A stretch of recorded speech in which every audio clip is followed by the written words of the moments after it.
Est-ce qu'il y a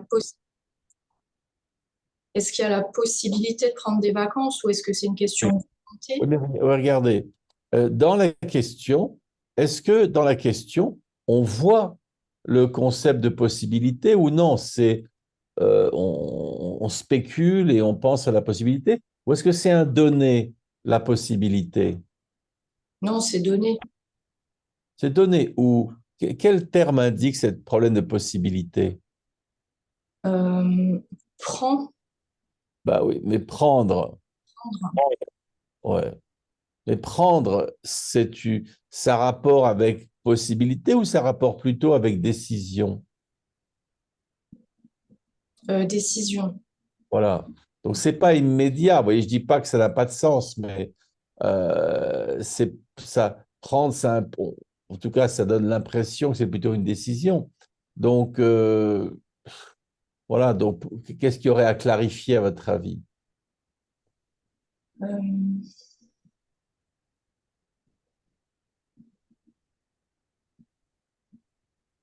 Ou vous savez pas?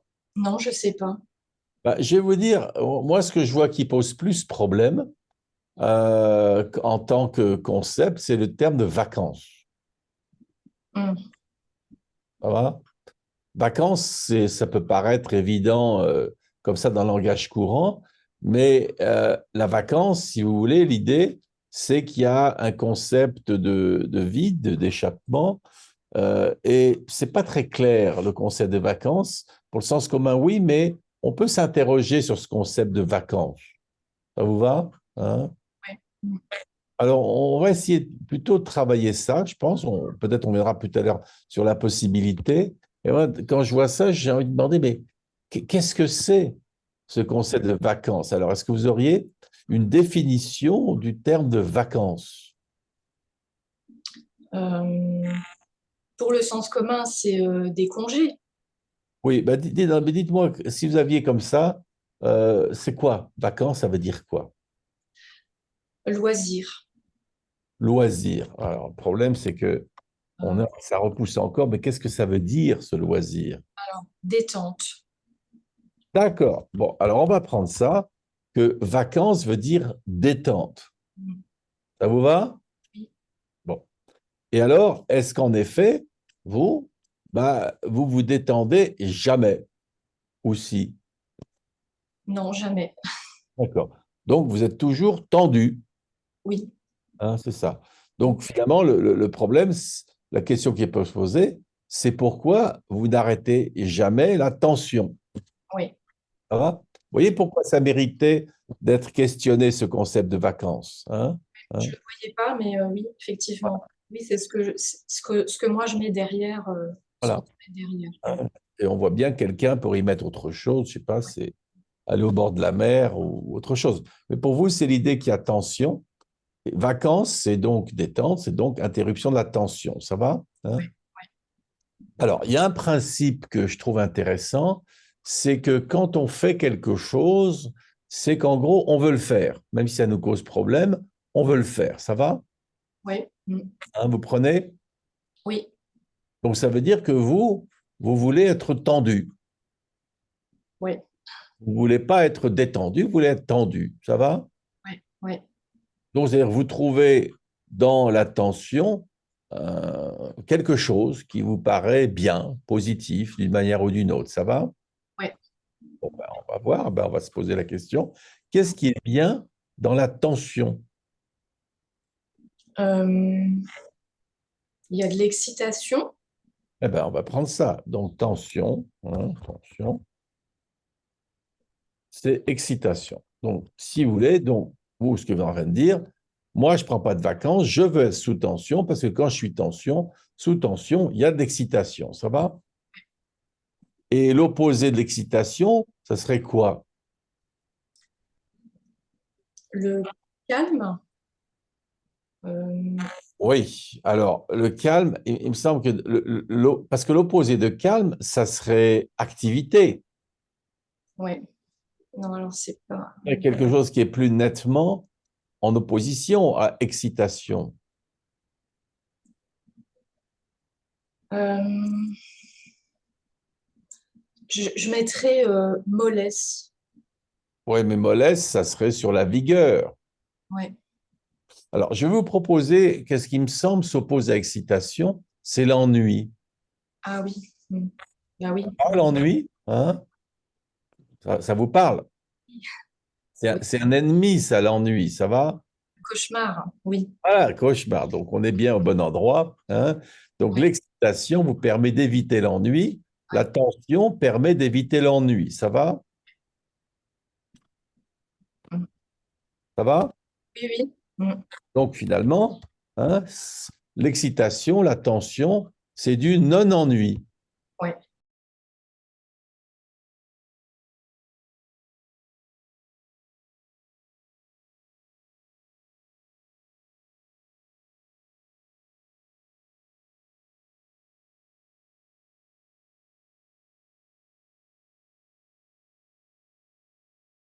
En plus, c'est un mot fort, c'est un cauchemar. Ben, on va examiner pourquoi. Voilà, on va réfléchir à ça, puisque c'est ça que vous fuyez à travers de ne pas prendre de vacances. Et vous allez essayer de dire, mais qu'est-ce qui ne va pas dans l'ennui? Pourquoi l'ennui? Parce qu'il y a des gens ennuyés, vous ennuyez. Vous savez qu'il y a des gens, ça ne leur cause pas de problème de s'ennuyer, vous savez ou non?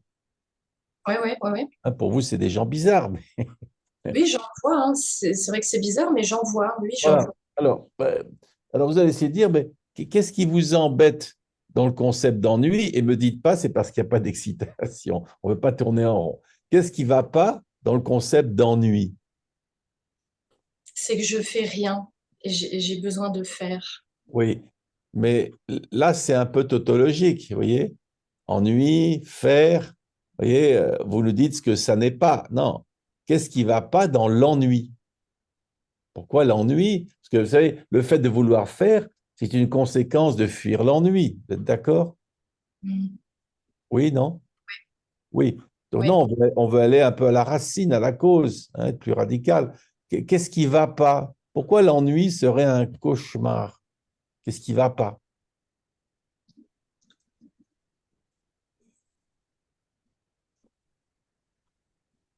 Parce que je me sens Je me sens quoi? inutile. Oui, je me sens inutile. Bon. Donc, si je comprends bien, Aline veut être utile. Ouais.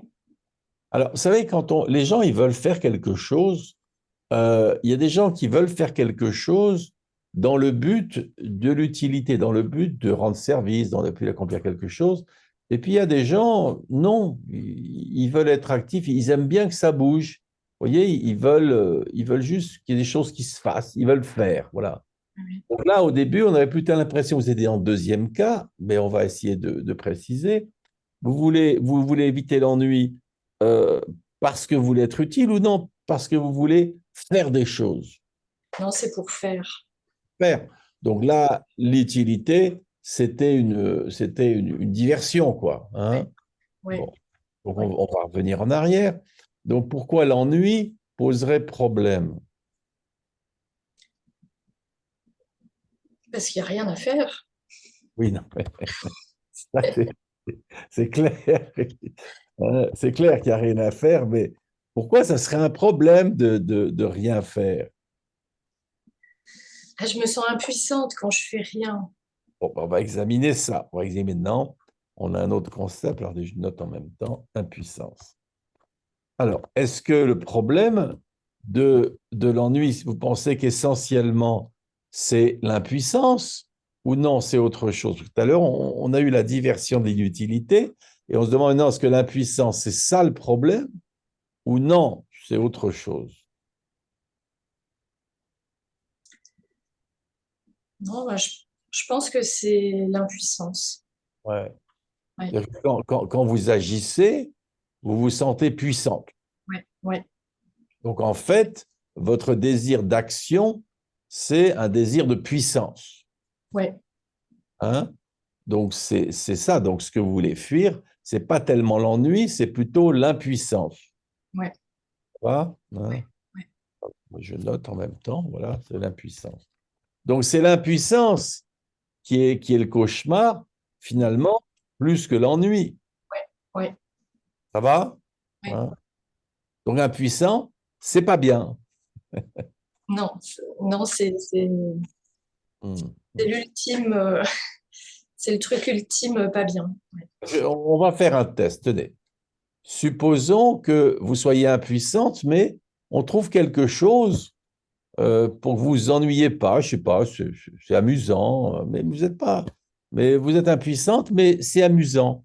Vous prendriez ou non, ça va pas parce que il faut. Impuissant, c'est vraiment ça le problème. J'ai du mal à imaginer.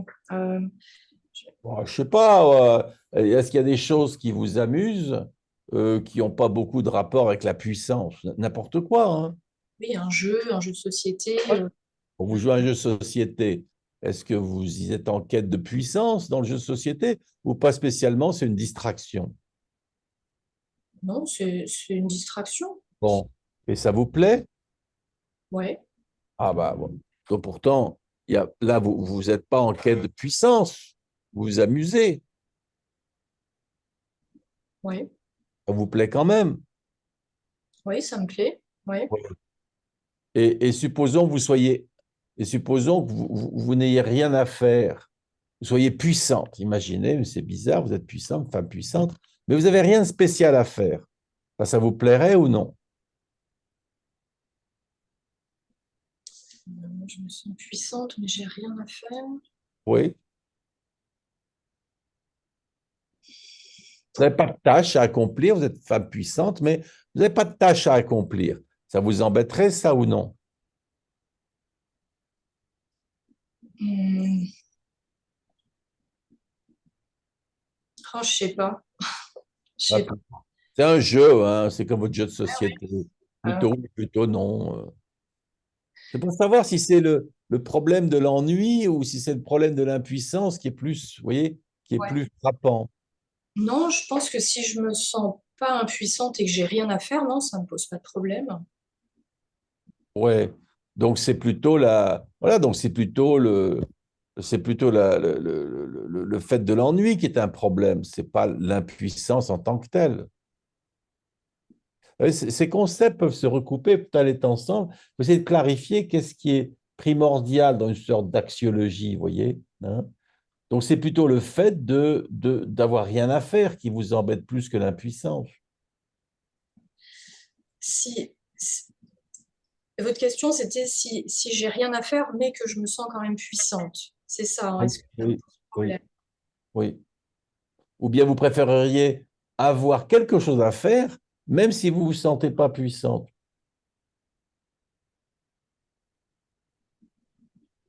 Ouais. Euh, Là, dans le jeu de société, vous ne vous sentez pas particulièrement puissante, non, non, et quand même, ça vous amuse. oui, Vous ne vous ennuyez pas. non, Donc, problème d'impuissance ne se pose pas. non. Donc, c'est plutôt le fait qu'il y ait amusement ou pas qui joue, Ouais, ouais, hein.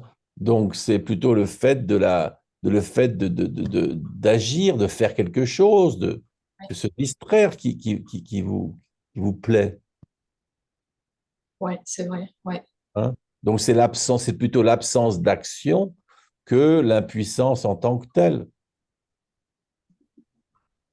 ouais, ouais. hein.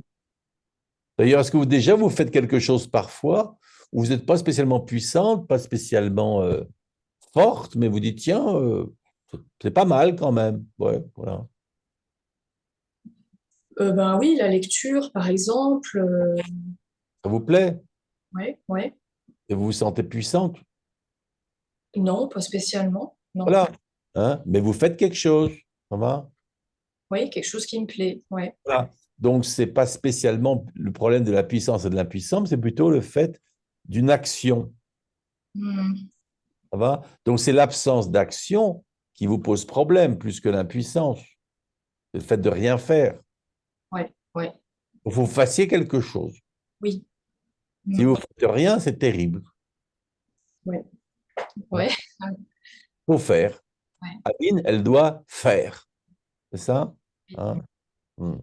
Alors, est-ce que vous savez à quoi peut s'opposer comme ça, sur le plan, on va dire, ontologique, j'espère que le mot ne vous fait pas peur, à quoi s'oppose le plus le concept de faire? Je dirais le concept d'être. Voilà, le concept d'être, hein? Voilà. Donc, ça veut dire qu'être, bah, ça vous enthousiasme pas d'être. Vous, être, non, non, faut faire. Si être en soi, c'est pas très enthousiasmant, Non, non, hein? Donc, vous n'êtes pas, hein, une femme d'être. Ça va? Ça vous surprend ou non? non, ça me surprend pas. Non, non. Ou parce que vous le saviez ou parce que c'est cohérent avec ce que vous savez de vous-même? Ouais, c'est cohérent avec ce que je sais de moi-même. Mais vous ne le saviez pas consciemment, ça va? Hein? Ouais, je m'en doute, quoi. Enfin, je vois bien que j'arrive pas à rester comme ça, Ouais. tranquille, simplement en étant, Alors, quoi. ouais. Alors, vous savez, dans le travail qu'on fait, il y a un basculement important entre ce qu'on appelle la conscience pré-réflexive et la conscience réflexive. Vous connaissez ou non? Pré-réflexif, c'est comme une intuition. Oui, On- c'est une intuition, une impression, c'est de l'ordre du sentiment, hein, on le pressent, ouais. mais ce n'est pas conceptualisé, c'est pas analysé. D'ailleurs, dans notre travail, ce qu'on cherche justement à faire, c'est à rendre les choses, à les amener au niveau de la conscience réflexive, c'est-à-dire qu'on puisse, un, les conceptualiser, deux, les analyser. Donc, vous aviez une expérience intuitive de votre problème avec l'être, mais vous ne l'aviez pas conceptualisé, c'est ça? Voilà. Hein, et là, donc ça ne vous surprend pas, vous n'y avez pas pensé, mais ça ne vous surprend pas parce que c'est cohérent et vous en aviez une certaine intuition, ça va? Hein. Ouais. Voilà. Mais l'être est un concept important, hein, dans la philosophie, je pense que vous savez. Ouais, Hein. bien. Ouais. Mais vous, être, ça va pas. Il y a quelque chose qui va pas dans le concept d'être, non? Non. C'est rigolo, non? Hein. C'est pas assez. Non, non, mais c'est clair que c'est passé. C'est pas Il, assez. il manque quelque chose. Mais si vous pensez un instant, il y a quelque chose d'étrange dans le fait de ne pas se réconcilier avec le concept d'être ou non? Ben oui. Oui. Ben oui, oui, Ouais, oui. C'est étrange, oui. ouais. Est-ce qu'il y a des fois dans votre vie quotidienne, dans quelque chose qui se passe dans votre vie, où tout d'un coup, le concept d'être peut vous satisfaire ou jamais? Si ça arrive, Quand? euh, Dans quelles circonstances? ben, par exemple, la dernière fois que ça m'est arrivé, je pense que c'était un fou rire un peu subite, quoi, un truc drôle, et un truc pas du tout prévu. Et juste avant, j'étais stressée, j'étais tendue, justement. Et puis, je sais pas, il y a eu un fou rire et Bon, donc vous avez rigolé, ça va? et là, je cherchais plus à faire quoi que ce soit. Mm, Ouais. Donc dans cette expérience du rire, mm. vous avez eu une expérience d'être.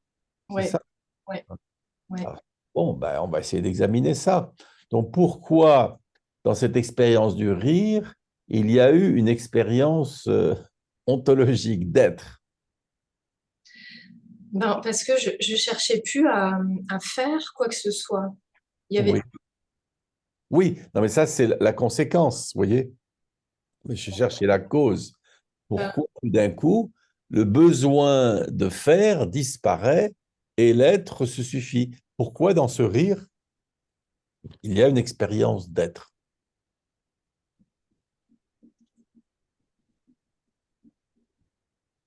Ou c'est trop dur, vous n'arrivez pas à l'analyser? je sais je sais pas, il y a le côté imprévu, quoi. Oui. Bah, est-ce que vous savez quelle est l'essence de ce qui provoque le rire? Est-ce que vous avez déjà réfléchi à ça? Ou lu Non, là-dessus? Non, non, non, non, non. non. Bah, ce qui provoque le rire avant tout, c'est le décalage. Mm. Ça vous parle? Ouais, ouais. Je sais pas, on prend une blague de fou, par exemple. Quand on rigole des blagues, on aime bien les blagues de fou. Vous aimez Mm. bien les blagues de fou? Ouais, ça me fait rire. Ouais, Ouais. Hein. Il y a, ouais, il y a- il y a un décalage. ouais, Vous ouais. voulez que je vous raconte une? Ouais, je veux bien. Voilà. Bah, c'est dans un asile de fous. Et puis, il y a un type, il y a un aquarium qui est vide. Mais il y a un type, il est devant avec sa canne à pêche tous les jours, avec sa canne à pêche devant l'aquarium vide. Et puis un jour, il y a une infirmière qui dit, bon, écoute, quand même, il faudrait que je lui parle, ce pauvre gars, dit, voilà. Alors elle va le voir, elle lui dit, alors, est-ce que la pêche est bonne? Et le type lui répond, mais vous êtes folle ou quoi? Vous voyez pas qu'il est vide cet aquarium? C'est rigolo. Voilà, j'aime beaucoup les blagues de fou. Vous voyez, donc il y a un décalage, ça va? Hein? Décalage. Un décalage par rapport à quoi?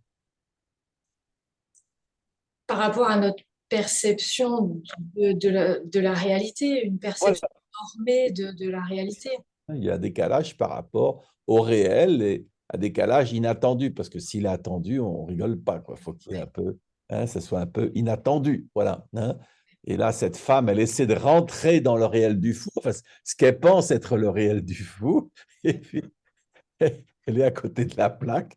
Et le type lui dit, c'est vous qui êtes folle, quoi. Voilà. Hein. Donc, en tout cas, dans le rire, il y a l'expérience du décalage. Ça va? Hein. Ouais, ouais, Et ce qui est intéressant dans votre affaire, c'est que c'est dans cette expérience de décalage que vous avez fait une expérience d'être. Et du coup, il n'y a plus rien à faire. ouais. C'est marrant, non? Enfin, c'est intéressant. Oui, oui, oui, oui, Hein? On va oui. essayer d'examiner, là. C'est quasi métaphysique, là, votre affaire, là. On va essayer d'examiner. Pourquoi, dans le décalage, il y aurait une expérience d'être?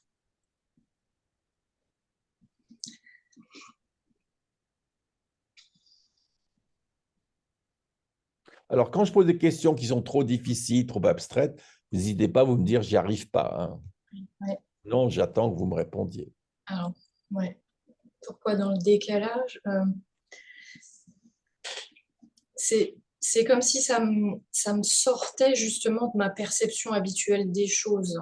Voilà. Alors, ça, c'est sur le plan de la perception. Ça vous sort de la perception habituelle, ça va? Mais là, on est dans quelque chose de cognitif, ça va? Oui, oui. Mais c'est vrai qu'on essaie de passer du cognitif à l'ontologique. Qu'est-ce que ça indique au niveau de l'être? Je sais pas. Hein. Eh bien, c'est justement que l'être, par définition, c'est une singularisation. Comprenez l'idée? Que chacun est singulier, c'est ça? Chacun, c'est pas spécialement. Alors, faut pas penser l'être uniquement au titre de l'être humain. Hein. L'être, c'est plus général. Les Oui, choses sont, les choses sont aussi. Ça vous va? oui, Non? Hein, voilà. Mais qu'une chose est parce qu'elle est singulière. oui, Bah, si elle n'est pas singulière, elle n'est pas. Elle se noie dans quelque chose d'autre. oui, Ça va? Donc, oui, parce que quelque chose pour être doit se distinguer, doit avoir une forme particulière, doit avoir une nature particulière. Donc, l'être, c'est une singularisation. Ça va? oui, C'est pas étonnant de ce point de vue-là que vous, en riant, vous faites une expérience du décalage, donc une expérience forte de singularisation, puisqu'on est carrément décalé par rapport à ce qu'on va appeler le réel. Ça va? Hein. oui, On voit pourquoi ontologiquement ça a du sens, que dans le fait de rire de quelque chose, il y a une expérience d'être. Ça va? oui, oui. Bon, alors justement, maintenant, on va prendre ça. C'est que si dans cette expérience du rire, il y a un sentiment d'être parce qu'il y a un sentiment de décalage, alors que se passe-t-il le reste du temps quand vous n'avez pas d'expérience d'être et vous devez agir? Que se passe-t-il? Ben, s'il n'y a pas de décalage, l'inverse du décalage, ça veut dire que je suis dans une norme, que je suis dans une... Oui, on peut appeler ça une norme, une intégration. Hein, Oui, hein. Il n'y a plus de singulier, ça va? Hein. oui, On est dans ça fait partie d'eux. oui, Il n'y a plus d'expérience singulière. Il y a juste que la- euh, cette chose fait partie d'eux. Elle est juste une partie d'un ensemble. Mhm. Tu vois. Oui, Et c'est en ça, d'ailleurs, que le rire est un côté libérateur. C'est que tout d'un coup, il nous fait sortir d'eux. Hein. oui, oui. Donc vous êtes en train de nous dire que vous vivez dans la matrice, quoi. Pour reprendre l'expression à la mode, non? Vous vivez dans la matrice. Oui, oui, oui, oui. Oui, oui. Puis de temps en temps, il y a un petit truc qui me fait sortir, Hmm, hmm. brièvement, et puis j'y retourne. Ouais, donc dans la matrice, il n'y a pas d'être, il n'y a pas de singularité. Donc Non. si vous faites rien, Mm. vous n'existez plus. Oui, Ça, oui, oui, oui, ça vous parle comme schéma? oui, oui, Dites- tout à fait. Dites-moi en quoi ça fait écho à votre existence. Euh,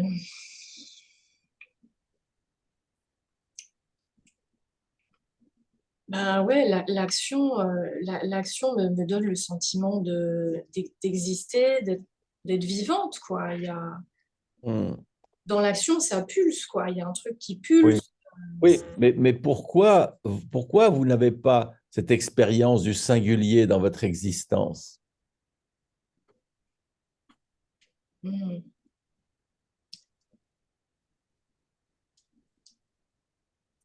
Parce que, euh, parce que souvent dans le faire, c'est faire pour... Non, je ne parle pas du faire, là. Je demande pourquoi. Là, on est dans l'inverse. Hein. Vous avez déjà eu l'expérience du singulier dans l'éclat de rire. Pourquoi c'est pas quelque chose? Vous savez, en général, c'est une technique que moi, j'utilise beaucoup dans la consultation, c'est que les gens, ils ont une expérience. Par exemple, je sais pas, quelqu'un est très triste, par exemple. Alors je dis, bah, avez-vous déjà eu une expérience de gaieté? Il va me dire oui. Bah, je dis, bah, si vous avez déjà eu cette expérience, pourquoi vous en profitez pas, entre guillemets, vous l'utilisez pas plus dans le reste de votre existence. Vous comprenez? Oui, oui. Donc, c'est ça, c'est pas sur le faire, c'est sur l'être. Pourquoi? Puisque vous êtes capable d'une expérience d'être à travers le fou rire, pourquoi c'est pas quelque chose que vous, j'aime pas trop le terme, mais quand même, reproduisez dans votre existence quotidienne? Pourquoi il n'y a pas de présence d'être dans votre vie quotidienne? Ben, je sais pas. Je me le suis... Ouais, je sais pas pourquoi. Ouais. Hmm. Bah, déjà, ça nous éclaire un peu sur la conception de vous-même. Vous voyez ce qu'on peut en conclure, ce qu'on peut en déduire sur la conception que vous avez de vous-même. Ben, je gomme ma singularité. Oui, vous gommez votre singularité, hein. Vous êtes juste Hmm. un objet parmi un ensemble. Voilà, vous gommez votre singularité.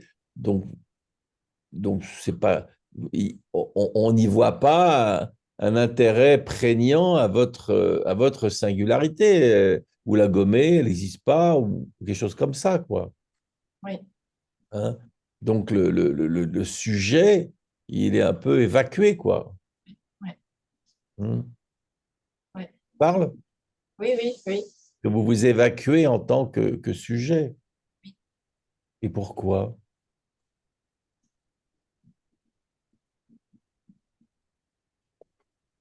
Hmm. Hmm. Vous ne savez pas.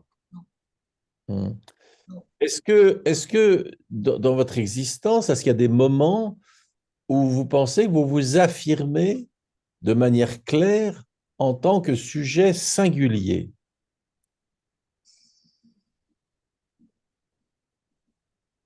Ou non? Vous êtes toujours dans la matrice, dans le processus, dans je ne sais pas quoi, dans... Non, j'ai rien qui me vient. Hmm. J'ai rien qui me vient. Ouais, ouais, ouais. Hein, par exemple, vous connaissez l'expérience de Descartes sur l'expérience du sujet. Non. Bah, il doute de tout, hein, et en doutant de tout, il arrive à l'idée que il est un sujet, puisque en doutant de tout, il ne peut pas douter de lui-même, puisqu'il est en train de penser, donc il a une singularité. Vous avez déjà entendu parler de ça, non? Franchement, non, j'en avais pas entendu parler. D'accord. Non. Non, c'est dans le cours de philo en terminale. C'est- Une des premières leçons, c'est le cogito ergo sum de Descartes. Mais bon, pourquoi pas? Bon, Non, on bah, est pas. j'en ai Ok, pas. Non, ça va d'accord. pas. C'est Non. pas grave, ça vous dit rien, voilà. Mais donc, vous voyez, quand un enfant grandit, d'abord, un enfant, il fait partie de sa maman, quoi. Il n'y a pas de distinction, vous voyez. Puis en grandissant, il va se singulariser. Vous savez ça? Oui, oui. À un Ça, je moment sais. donné, Ouais. comment? Vous Ça, savez? oui. Donc, vous me faites peur. Et donc, à un moment donné, même, il va vouloir tuer ses parents. Si on suit le schéma psychanalytique, il y a le meurtre du père ou de la mère, ce que vous voulez, vous voyez. Mm. Il va se singulariser. Il va apprendre à dire non. Oui, Vous savez ça. oui, oui. Mais vous n'avez pas fait ce passage de dire non, de vous singulariser, de vouloir tuer père et mère ou je ne sais pas qui, père et mère biologique, symbolique. Vous n'avez pas fait ce passage. Non, Non. non, Vous n'êtes jamais révolté. non. Vous avez tout accepté, quoi. Ben, essayez de réfléchir dans votre existence. Y a-t-il un moment qui vous frappe dans votre existence? Quel âge avez-vous? 46 ans. 40 ans. Dans ces 46 ans, y a-t-il un jour où vous avez dit non à quoi que ce soit de manière frappante, de manière dont vous vous rappelez, à quelqu'un, à quelque chose, à une institution, à ce que vous voulez? Un jour, y a-t-il un non fort que vous avez exprimé? Non. Jamais. Vous êtes Madame Oui, c'est ça? Oui, Hein? oui. Je vous dirais, donnez-moi 10 000 euros. Vous dites, ouais, ouais, si vous me le demandez, moi je fais. Vous êtes une bonne cliente là pour les, comment ils s'appellent, les gens sur Internet là qui disent, qui cherchent toujours des victimes pour leurs arnaques. Vous êtes une bonne cliente alors. Non, non, quand même pas. Non, non. Ah, donc, vous savez dire non. Oui, bah dans les cas-là, je réponds pas, quoi. C'est pas que Non, je dis mais non, je réponds ah pas. bah, ne pas répondre, vous savez que c'est une manière de dire non. Oui, Si oui, quelqu'un vous demande, veux-tu m'épouser et qu'on ne lui répond pas, c'est une manière de dire non, vous savez. oui, oui, Il y a, c'est, il y a par omission et par commission qu'on peut dire non, hein. oui, oui. Réfléchissez. Je vais vous dire, c'est pas possible que quelqu'un ait passé 46 ans sans jamais un jour dire non à quelque chose. Ça vous va ou non? Ouais, ouais, ça doit exister. J'ai dû dire non, forcément. Voilà. Mais vous êtes d'accord que logiquement, rationnellement, un jour, vous avez bien dû dire non à quelque chose. Vous êtes d'accord? Bon, essayez de réfléchir. Voilà. On va essayer de faire revivre ce moment de singularisation. Bah, quoi avez-vous dit non? Voilà, j'ai dit non à un truc que j'avais pas envie de faire, par Bon, exemple. eh ben, on va le prendre. C'était quoi? C'était dans quel contexte? On vous demandait de faire quoi? Et c'était dans quel contexte? Oh, qu'est-ce que j'ai dit non là. Vous vous en rappelez ou non? C'est juste un principe théorique. J'ai dû dire non. Euh, ouais, si j'ai dû recevoir une invitation un jour et puis j'ai dit non, j'ai pas envie. Bon, on vous a invité, ça va? Ouais. C'est quoi? Une fête? À quoi? Une soirée, un repas. Ben voilà, une soirée, un repas. Vous avez dit non. Ça Ouais, va. Et oui, les gens, ils voulaient que vous disiez oui. oui, Donc, ils devaient être déçus. oui, Hein? Et vous avez dit non, j'y vais pas. Ça va? Vous en rappelez? oui. Voyons, c'est dur hein, pour vous que vous rappeliez Ah ouais, votre expérience. Ça vous surprend à quel point c'est difficile de vous rappeler le jour où vous avez dit non? bah oui, quand même. Hmm. Ah oui, ça me surprend quand même, oui. Ouais, mais on a du mal, hein, c'est pas. Non, vous le voyez, hein? Oui, Donc, la difficulté de singularisation, ça a l'air un peu abstrait ontologique, mais on s'aperçoit sur le plan existentiel, c'est un peu la même chose. Vous avez du mal. mm, oui, Hmm. oui, Autrement dit, du mal à vous affirmer en tant que singularité, ce qui passe, entre autres, par le fait de dire non. Ça peut être oui, mais ça peut être non. Ça va? oui, Hmm. oui, ouais. Surprise par cette découverte? Ouais, un petit peu quand même. Ouais, Ouais, ouais. un petit peu quand même. D'accord. Hein? Voilà. Et ce jour, alors, quand vous avez dit non à ces braves gens-là, tous sous gentils qui voulaient vous inviter, vous étiez content de dire non ou non? Ah non, c'était dur de dire non. Ah, bah oui, c'est ce qu'on découvre. Vous n'aimez pas vos singulaires, vous n'aimez pas dire non, Non. parce que vous êtes Madame Oui. Ouais, moi, je fais ce qu'on me dit, je fais ce qu'on me demande, je réponds toujours prêt, boy scout, quoi, ça va? Oui, oui, oui, oui. Et ce jour-là, vous étiez uniquement, après avoir dit non, vous étiez un peu contente ou non? Pas du tout. Si, contente quand même. Si, j'étais contente parce que j'avais vraiment pas envie. Donc oui, j'étais contente. Oui, mais vous étiez contente de quoi? En quoi étiez-vous contente de vous-même ce jour-là? Bah, d'avoir osé.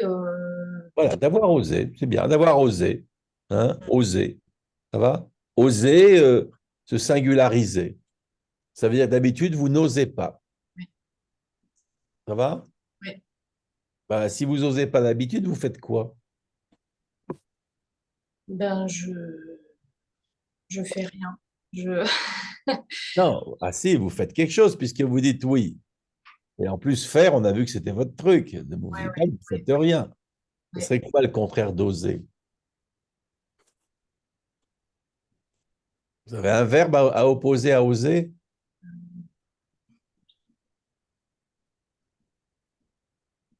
ou non? Vous n'avez pas de verbe. Non, j'en ai pas. Là, je vous en proposais, si vous voulez. Bah, il y a obtempérer, obéir, suivre. Ça a du sens que c'est ce qui s'oppose à oser? Ouais. Bah, vous en choisissez un qui vous convient. Euh, ouais, obtempérer. Obtempérer. Donc, vous êtes une obtempérante, ça va? Ouais, Hein? ouais. Bon, on va essayer de suivre cette piste. Et alors, on peut avoir différentes raisons d'obtempérer, hein. Et quelle serait la raison principale pour laquelle vous obtempérez?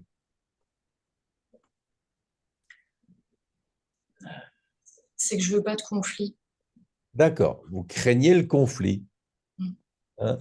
Et on comprend ça du sens, le fait que justement, hein, vous n'osez pas vous singulariser parce que la singularisation engendre du conflit, Ouais, hein. Dès ouais, qu'on se distingue, il y a un conflit possible. ouais, Ça va. Et ouais, donc le conflit, quoi, il vous effraie, ça va? ouais. Pourquoi? Qu'est-ce qui va se passer s'il y a conflit? Euh, Quelle est la chose principale que vous redoutez dans le conflit?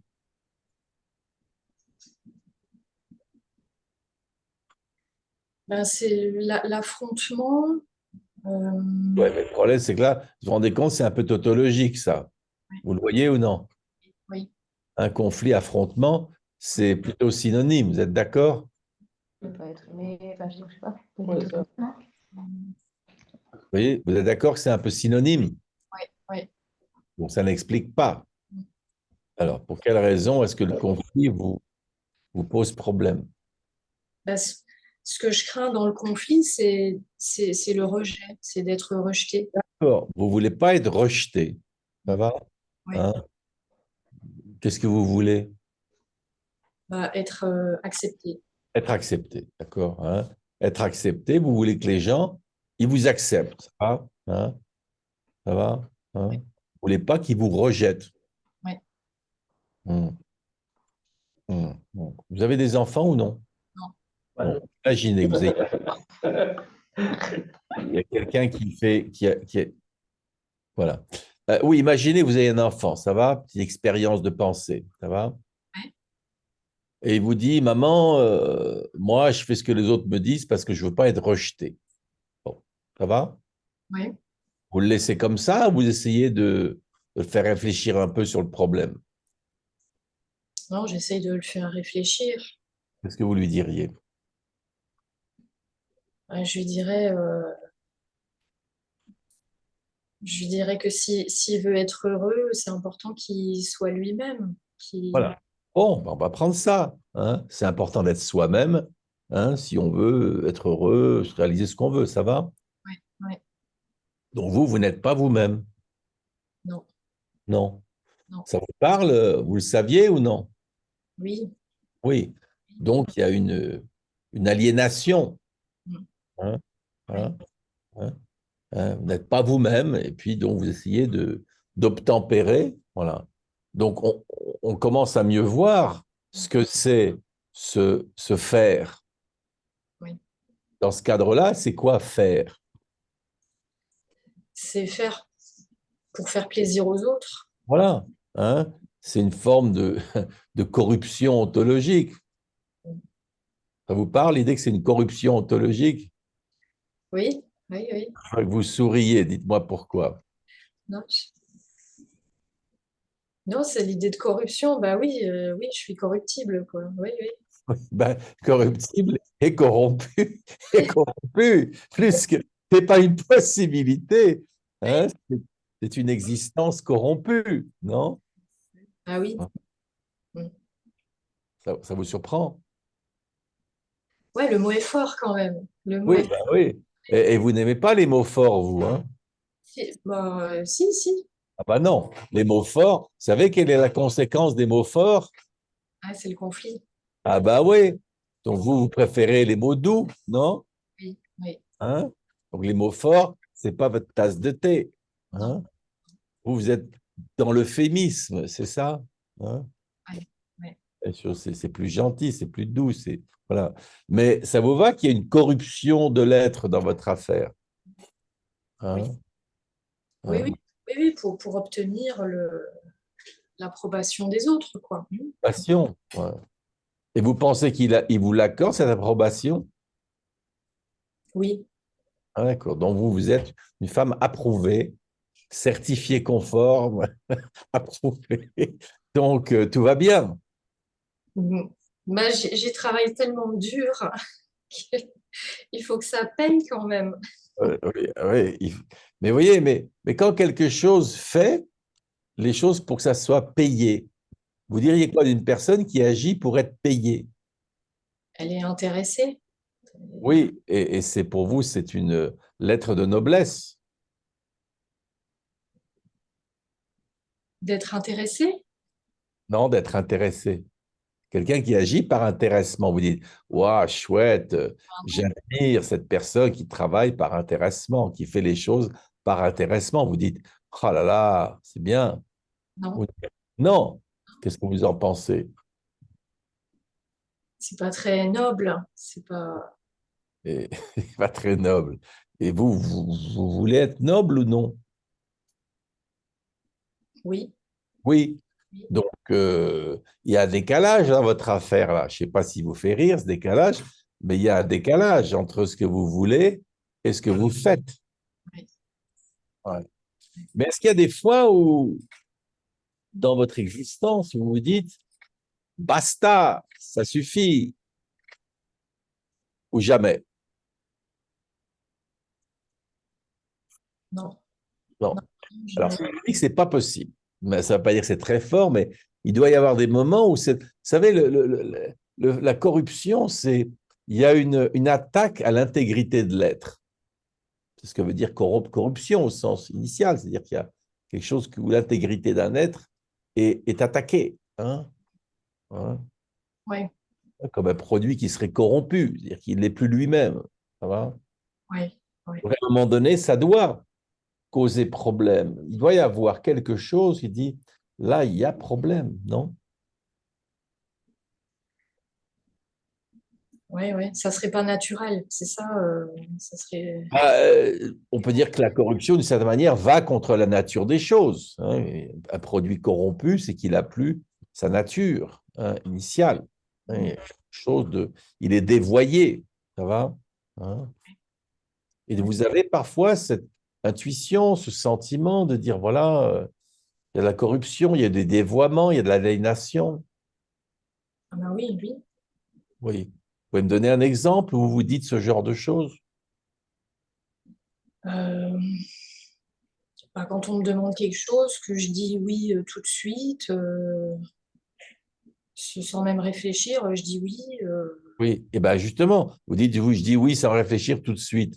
Est-ce que en un second temps, est-ce que parfois vous avez des doutes, des regrets, des remords, enfin ce que vous...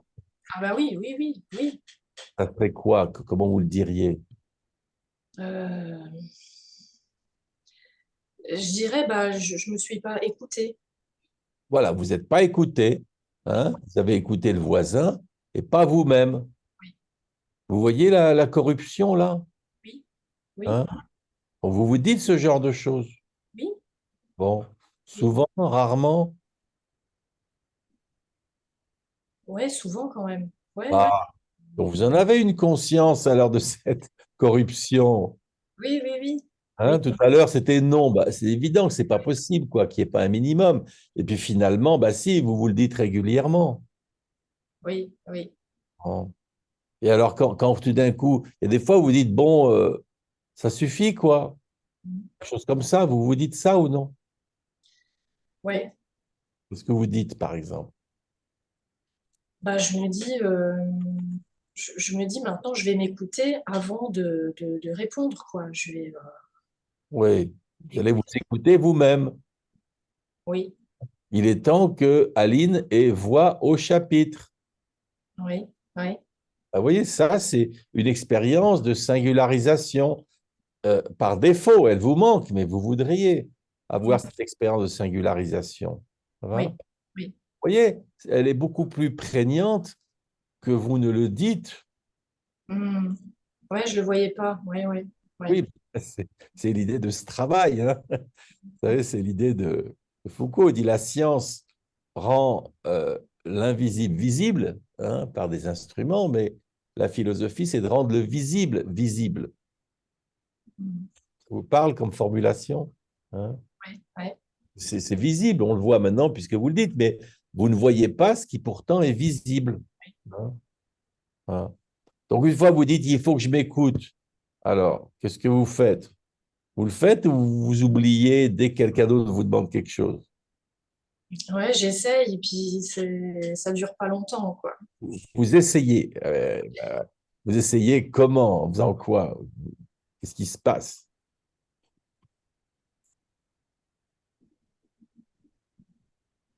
Ben, j'écris, par exemple, Vous écrivez, ça va? Vous le faites en écrivant.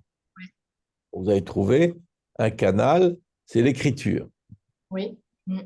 Une écriture qui est pour vous, vous le montrez à autrui ou ça reste très intime? Non, pour moi, pour moi. D'accord. Donc vous vous singularisez, mais vous voulez que personne ne le sache. Ouais. Ça, pour pas qu'il y ait- pour pas- Pourquoi vous ne le montrez pas, cette singularisation par l'écrit? Ben, je sais pas, j'y ai pas pensé. Oui, ben, je veux bien. Mais quand on ne pense pas quelque chose, tenez, vous utilisez Facebook ou un réseau social quelconque? Oui, Facebook, ouais. Bon, vous savez à quoi ça sert principalement, Facebook? À se montrer? Voilà, se montrer, hein. C'est le b.a.-ba de Facebook, c'est dire j'existe, mais voilà, je suis la plus belle, enfin ce que vous voulez, quoi. Vous voyez, manifester justement sa singularité. Ça va? Oui, oui. Pourquoi vous ne publiez pas un de vos petits textes sur Facebook en disant voilà, je suis là, j'existe, je vais m'écouter, je sais pas ce que vous. Pourquoi vous ne le faites pas? Ah non, ça, je peux pas. Ah, si, non, vous ne pouvez pas dire je peux pas. Vous me dites je veux pas, je comprends, mais je peux Non, pas, c'est pas compliqué. Vous faites un copier-coller sur Facebook, vous pouvez, vous êtes d'accord? non, bah, je veux pas. Non, ouais, vous voulez pas, ça je suis d'accord. Mais vous voyez, vous commencez par dire je peux pas. Ça n'a pas de sens dire je peux pas. Vous êtes d'accord? Ouais. Hein? Mais vous voulez vous dire justifier par une impossibilité. Je suis impuissante. Voilà. Donc vous voulez pas, ça va? Ouais. Mm. Donc, dans le fond, il y a une réticence à le fait de se singulariser. Et pourquoi? Pourquoi?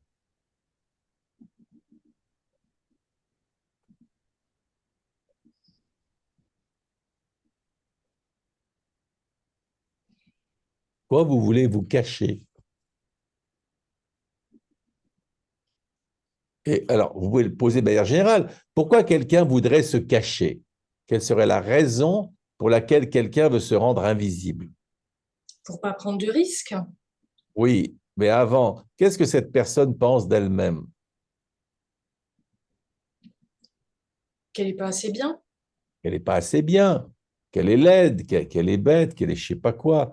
Tiens, quel serait le qualificatif que vous attribueriez qui est le plus caractéristique, qui fait qu'il ne faut pas vous montrer? Ce serait quoi?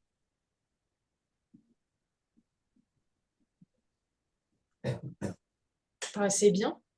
Le problème, c'est que là, vous utilisez la négation pour éviter, ça c'est un euphémisme, pas assez bien, pour nier, pour ne pas dire l'adjectif. Il faudrait lâcher, qui sera plus brutal. Pas assez bien, la personne qui n'est pas assez bien, elle est comment? Essayez de penser au langage vulgaire et commun. Qu'est-ce qui dirait quelqu'un qui n'est pas assez bien? Et la personne, elle est adjectif. Euh, Elle est conne. Elle est quoi? Conne, c'est ça? Voilà, donc elle est conne, ça va? Donc, Aline serait conne, ça va? Hein? Oui. Je ne Oui, l'applique pas à moi-même, mais c'est le non mot. mais, non, mais on a bien vu que vous vous racontiez des histoires, c'est clair, mais je m'en fiche. Mais dans le fond, vous dites, elle est conne, Oui, euh, ça ne mérite pas d'exposer sa connerie au monde, ça va? oui, oui. Voilà. Donc, elle doit se cacher, ça va? Hein? Hein? Donc, vous avez une impression de connerie fondamentale dans votre être. Hein? Sur de nullité ontologique, quoi. Ça va? Non? Qu'est-ce qui se passe? Ouais, alors c'est pas nul, en fait c'est pas intéressante. Oui, oh bah, d'accord. Là, maintenant, vous faites dans les distinguos très intéressants. Elle n'est pas nulle, c'est juste qu'elle n'est pas intéressante. Et Ouais, c'est marrant, on a comme distinguo. Comment? pas pareil. Non, ah oui, c'est pas pareil. Vous savez, dès qu'il y a deux mots, ils sont pas pareils, mais il y a ce qui s'appelle un champ lexical. Ça va? Mm. Ou même si les mots ne sont pas pareils, bah, voilà, ça, comme dirait Wittgenstein, ça a un air de famille, quoi. Quelqu'un qui n'est pas intéressant, on dit, ouais, elle est chouette ou elle est nulle? Nul. Mm. Bon, voilà, donc faut pas nul comme ce que vous voulez. Hein. Mais à nouveau, vous avez peur des mots. Mhm. Oui, ça veut dire quoi? C'est vrai, ouais. Oui, vous n'osez pas appeler un chat, quoi. Donc cette pauvre Aline, vous la traitez de conne, mais vous n'osez pas lui dire en face. Ouais, Ouais. ouais. Bah, vous ne pensez pas qu'elle mérite la vérité, Aline? Mm. Là, vous faites beaucoup de maintenant. Vous savez, quand les gens font des vous savez ce que ça veut dire? Non. Bah, ça veut dire qu'ils ne veulent pas admettre les choses. Alors, ils ne veulent pas nier, ils ne sont pas de mauvaise foi, mais vous voyez? C'est toi qui as volé mon portefeuille, Oui, bon, ça veut dire oui, mais je ne veux pas le dire, quoi. Hein? Oui. Donc, vous ne voulez pas justement admettre cette clarté de la singularisation. Ça va? Hein? Mais dans le fond, Aline, vous n'en pensez pas grand bien, quoi. Ouais. Hein? Donc, bah, on comprend maintenant pourquoi vous ne prenez pas de vacances. Vous avez vu pourquoi? Qu'est-ce qui va se passer si vous prenez des vacances Ça au m'évite sens large? ça m'évite de penser À quoi? à ce que je suis. Voilà. D'ailleurs, vous savez, c'est Pascal qui aborde ce problème en parlant du roi. Et il décrit le roi dès le matin. Le roi est entouré par sa cour. Hein, dès qu'il se réveille, il a le petit réveil. Je ne sais pas si vous connaissez l'histoire de Louis XIV, petit réveil, grand réveil. Toute la journée, il est entouré. Il doit faire fonction toute la journée.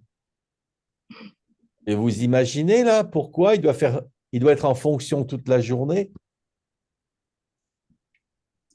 Parce que c'est le roi. Oui, non, mais ça d'accord. Mais qu'est-ce qui se passerait si le roi arrêtait d'être en fonction? Ben, les autres arrêteraient d'être en fonction aussi. Oui, non, mais oubliez les autres. Le roi lui-même, qu'est-ce qui se passe à ce pauvre roi? C'est un coup, il a une demi-heure, il est plus roi. Qu'est-ce qui se passe à votre avis? il a l'impression de ne plus être le roi. Et... Oui, ça d'accord, mais bon, alors, l'idée de Pascal, c'est qu'il tout d'un coup, il ferait face à lui-même. Il ferait face à lui-même et ça serait invivable. Il aurait des Enfin, il y a encore un micro ouvert là? Quelqu'un qui a son micro C'est bon, ouvert? j'ai fermé. D'accord. Oui, il ferait face à lui-même. Imagine Louis XIV en crise existentielle chaque jour. Et ça serait un problème, non? Un roi qui aurait des crises existentielles. Ouais, Donc, il dit, on s'assure qu'il n'en est pas, on s'assure qu'il ne pense pas à lui-même. Il est pris en charge du matin jusqu'au soir, même quand il fornique avec sa maîtresse. Il y a des gens autour qui se rappellent qu'il est le roi à tout instant, quoi. ouais, Hein? C'est rigolo, non? ouais, ouais, ouais. Hein? Donc, vous, bon, visiblement, vous n'êtes pas raide, enfin, je me trompe peut-être, mais en tout cas, il faut être dans l'action parce qu'il ne faut pas interrompre. Il ne faut jamais que vous soyez en situation de vacances où tout d'un coup, vous faites face à vous-même. Donc, il faut être dans l'étourdissement permanent de l'action. Ouais. Ben, dites-moi alors, qu'est-ce que vous faites dans notre cours en travaillant avec nous, où justement, on est beaucoup dans la démarche socratique du connais-toi toi-même. Qu'est-ce que vous faites là? Ben, je travaille. Oui, mais c'est un peu contradictoire. Vous pourriez prendre un cours de plomberie plutôt que de venir à la pratique philosophique où il y a ce connais-toi toi-même. Ben, Vous, vous saviez que connais-toi toi-même fait partie de notre pratique? oui, Voilà, oui. qu'est-ce que vous faites là alors? Vous êtes peut-être trompé de séminaire. Moi, c'est que j'ai envie de me connaître et de changer. Ah, d'accord. Donc, quand même, il y a une sorte de rébellion intérieure, ça va? Hein? Voilà. Mais vous résistez à cette confrontation à soi, au vide. Vous savez qu'il l'expérience d'être, est toujours liée à une expérience de vide. Vous voyez pourquoi ou non? Non. Non? Bah, c'est ce que décrit un peu Descartes, hein. C'est-à-dire que la seule chose que je peux réaliser en me questionnant moi-même sur la réalité du monde, c'est le doute, hein. C'est à travers le doute que je peux confirmer mon existence, c'est-à-dire que en réalisant que justement, à travers le doute, à travers le vide, d'un coup, je réalise que j'ai une expérience d'être. Voilà. Hein. D'accord. Ça vous plaît comme expérience, le vide? Non. Non, vous n'êtes pas bouddhiste, vous. Hein. J'ai essayé. Oui. Ben, est-ce que vous voyez pourquoi ça n'a pas dû vous enthousiasmer? Eh ben ouais, le vide, ouais, Hein? ça me plaît L'inc- pas. L'inconditionné, c'est la vacuité. Hein. Justement, c'est de faire disparaître, c'est l'expérience de pensée, de faire disparaître tout prédicat, hein, de soi-même, quoi. Oui. Ça a dû vous faire tourner un peu la tête, cette affaire. Oui, oui, être sans condition. Être, juste être, ouais. Oui, c'est ça. Mais en sachant qu'à ce moment-là, c'est une expérience de vide, puisque l'être pur, c'est du vide. Ouais, ouais. Qui suis-je? On ne peut jamais répondre à ça de manière substantielle, ça va? Hein. Voilà. Donc, quelle réponse donnez-vous à pourquoi je ne prends jamais de vacances? Et pour ne pas avoir à me voir tel que je suis. Oui, bah, c'est pas mal, non? Hein? Ouais, ouais, Ça vous surprend comme réponse ou non? ouais, un peu. Un peu. Parce que vous attendiez à quoi, par exemple, comme ça, au débeauté comme réponse? Vous auriez pu trouver quoi comme réponse plus attendue?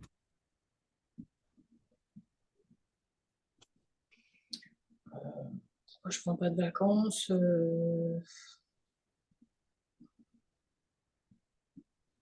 Ouais, pour être toujours, pour faire toujours plaisir, pour rester pour rendre toujours service, Vous voyez? Mais là, vous voyez l'aspect extérieur, les circonstances, pas hein, pas la dimension ontologique. Ça va? Mm. Maintenant, vous la voyez plus, c'est la difficulté du rapport à vous-même. Oui. Hein. Bon, voilà, c'est bien, on peut s'arrêter là. Ça vous a plu notre discussion? Dites-moi pourquoi. Euh, bah, ça me plaît de me découvrir dans ce dialogue. Depuis quand ça vous plaît de vous découvrir?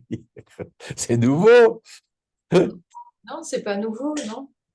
Bah, bah alors, tout à l'heure, vous voulez toujours être dans l'action.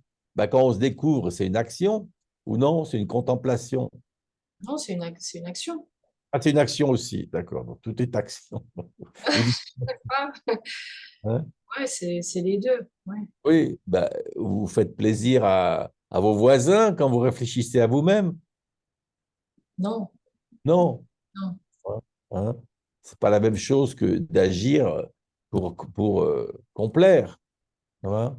Ouais. Hein? Et qu'est-ce qui vous a plus surpris dans notre discussion? Euh, Ce qui m'a le plus surpris,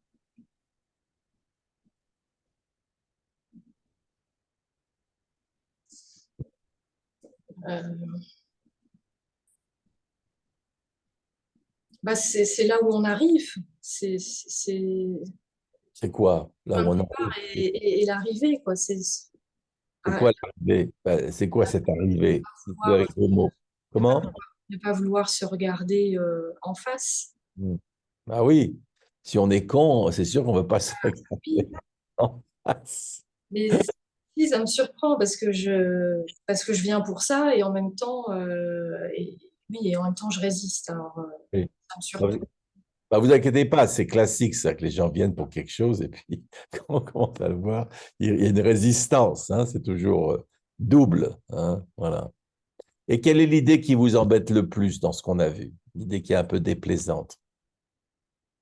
Bah, c'est que je suis conne. Hmm. Voilà. Voilà. On va s'arrêter là et moi j'aurai une petite expérience pour vous-même à faire que je vous propose. Vous voulez? Oui, Vous allez le faire? oui, Bon. Eh ben, vous allez maintenant, ce que vous écrivez, vous allez le mettre sur votre Facebook. ok, Au moins une fois par semaine, vous mettez vos pensées, vos méditations, voilà, comme des cartes. Eh ben, vous allez les mettre sur votre Facebook. Ça va? ouais, une fois par semaine, c'est beaucoup. Ah, je sais, c'est énorme, mais rapidement, une fois par jour, on va commencer. Allez, hein, au moins 10 lignes par semaine. Ça va? Ok, Alors, il y a une règle pour arriver à faire ça, c'est qu'il faut prendre ce qu'on a écrit sans se poser de questions, sans se demander si c'est bien, si c'est pas bien, ça va plaire, pas plaire. Vous le mettez. Et même si c'est mal écrit, plein de fautes d'orthographe, enfin, ce que vous voulez, on s'en fiche, vous le mettez vous savez, comme on donnerait des coups d'épée dans l'eau, vous voyez? hmm, Ça vous plaît de mettre des coups d'épée dans l'eau ou pas trop? je vois pas, enfin, je comprends pas l'image. Bah, vous Pourquoi? savez qu'on dit en français, il ne faut pas mettre des coups d'épée dans l'eau. Un truc qui sert à rien, quoi. Oui, c'est ça. Là, vous allez faire quelque chose qui ne sert à rien. Oui, d'accord, Vous d'accord, allez oui, mettre quelque chose que vous écrivez sans vous soucier que ça serve à quelque chose. Vous allez mettre des coups d'épée dans l'eau, même s'il ne faut pas le faire apparemment, selon le dicton populaire. d'accord. Ça vous plaît? Ouais, Hein? Vous allez le faire? ouais, Voilà. Puis après, vous m'écrirez pour me dire si l'expérience vous a plu. Ça va? Hein? d'accord. Faut le faire, allez, au moins pendant 3 mois, puis après, vous me direz si ça va? D'accord. Vous êtes prête? Bah, je vais me préparer, ouais. Non, non, non, je ne vois pas si elle vous préparer. S'il faut se préparer, c'est est-ce que tu veux m'épouser? Bah, il faut que je me prépare. Hein. Non, Oui. il faut y aller, quoi. Hein. Ouais, faut y aller. Ouais. Bon, allez. Bon, bah, très bien. Vous voulez ajouter quelque chose ou c'est bon? Non, c'est bon. Ben voilà. Donc, nous, on a terminé. Alors, ben voilà, maintenant, les observateurs, si vous avez quelque chose à à dire ou à demander, on vous écoute, vous levez la main et on vous écoute. Je sais qu'il y a un silence de rigueur qui s'impose en général après, pour des raisons que j'ignore, mais bon, essayez de rompre ce silence, de dire quelque chose. Oui, Olivier, vas-y. Bonsoir. Ouais, moi, je me suis interrogé pendant cette consultation. Alors, ça va être redondant avec des choses que j'ai déjà dites euh, sur la proximité avec la psychanalyse. Euh, donc, je m'explique. Euh, D'abord, contrairement à ce qu'on nous dit souvent dans les formations, qu'il ne faut pas convoquer le vécu euh, du consulté, qu'il ne faut pas le laisser s'embarquer dans une narration de son histoire. Là, euh, bah, c'est toi, Oscar, qui a demandé à Aline de nous faire part de son histoire, de raconter des choses. Donc déjà, il y a une contradiction. Et puis, tu as utilisé le mot de conscience pré-réflexive. Alors moi, je pose la question, est-ce que la conscience pré-réflexive, ce serait pas une autre façon euh, d'appeler l'inconscient? Est-ce que l'inconscient et la conscience pré-réflexive, finalement, c'est pas la même chose? Euh, et pourquoi j'émets cette Attends, parce hypothèse? que attends, le problème, c'est que j'ai deux questions à répondre. Ok, Déjà, d'abord, j'en prends ouais, une à la fois, j'en ai déjà deux. Ça te va si on s'arrête là? ça me va. D'accord. Alors, la narration, si tu remarques, ça a été une petite partie, si tu prends purement en termes de temps passé, c'est une petite partie de l'interrogation, moment où, après avoir examiné les concepts, ça sert pour vérifier l'écho dans l'existence des concepts qui ont été évoqués. Ça sert une sorte de vérification, d'exemplification. Mais ça vient après, si tu veux, ça vient après un travail sur les concepts. Bon, alors que dans une psychanalyse, normalement, c'est quand même très centré sur, on va tout de suite commencer par le vécu, qu'est-ce qui te fait souffrir, qu'est-ce qui ne va pas. Donc là, c'est beaucoup plus minime et ça sert de vérification des concepts. Bon, ça c'est ma réponse, on peut tout revenir. La deuxième chose, c'était, ah oui, sur le problème de l'inconscient. Alors, ce n'est pas tellement le problème qui est inconscient ou pas, c'est le problème du statut de cet inconscient. C'est là-dessus que Freud et puis que Sartre a critiqué Freud. C'est le statut que l'on accorde à cet inconscient comme étant une sorte de chose toute puissante, hein, dans l'addition freudienne, qui fait que la conscience n'est pas maître chez elle. Tu vois, donc on dit, ben voilà, donc il a cette puissance, on lui accorde même une puissance à l'inconscient, puissance voire qui est quasiment tu vois, impossible à contrevenir. Alors que il n'y a pas d'inconscient, mais il y a de l'inconscience.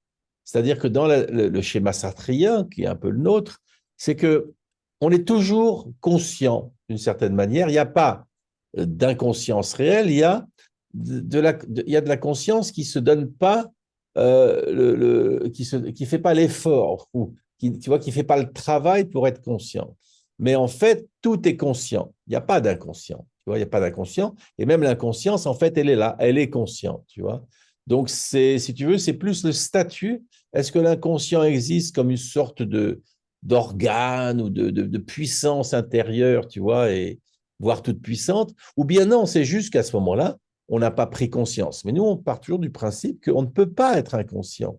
Quand on parle s'il y a une conscience pré-réflexive, c'est donc bien qu'il y a une conscience. C'est ce qu'on dit aux gens. Tu ne peux pas être inconscient, donc tu vas essayer de te rappeler ou de réfléchir et voir quelle forme a pris cette conscience. Voilà.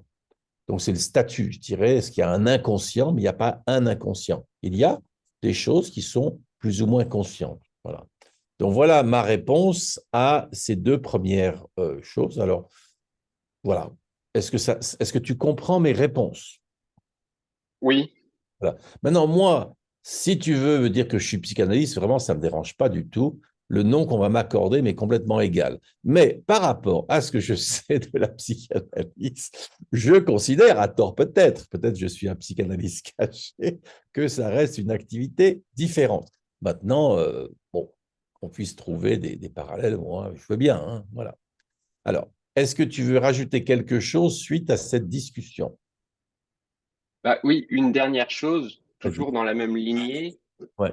euh, qui est, entre guillemets, l'effet.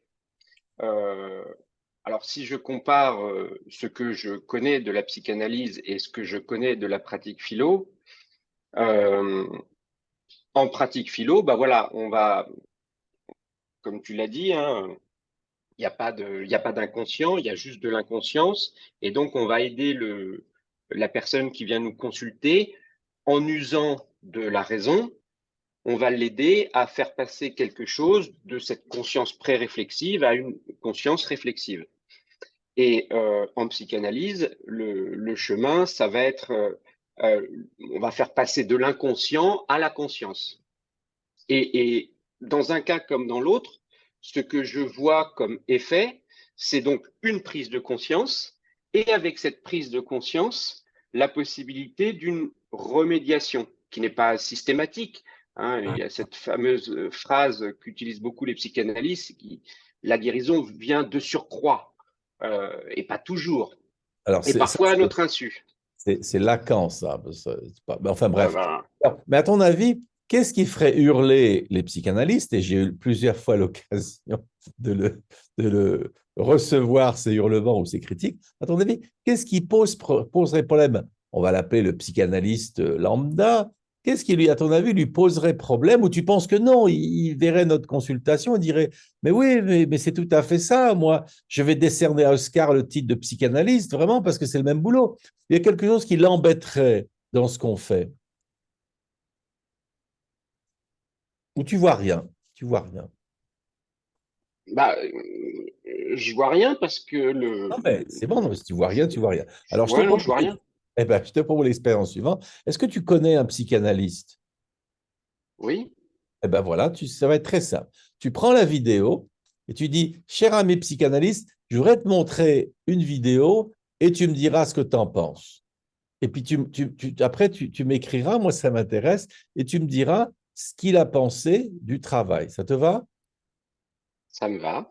Et s'il dit, mais cet Oscar, c'est l'un des nôtres, il n'y a pas de problème. Moi, je veux bien qu'on m'accorde le titre de psychanalyste, ça ne me dérange pas du tout. Tu me diras, eh ouais, il dit, voilà, c'est le même boulot, il n'y a pas de problème. Tu me diras, ça va? Bon, ben, je vais essayer en tout cas, hein. Oui, ben oui, il faut essayer. Alors, c'est peut-être la différence, parce que nous, tu demandes ça à n'importe quel de nos praticiens, ils accepteront de faire ça. Si le psychanalyste, il ne veut pas faire ce travail-là, bah déjà, tu auras trouvé une différence. Et je crois que tu auras du mal à ce qu'il accepte de faire le travail. Mais bon, après, on peut se tromper, voilà. Ça te va comme proposition? Ça me va. Voilà. C'est marrant. Eh ben, très bien. Voilà. Tu veux ajouter quelque chose ou c'est bon? Non, c'est bon. Merci, Oscar. Très bien. Alors, quelqu'un d'autre a un commentaire?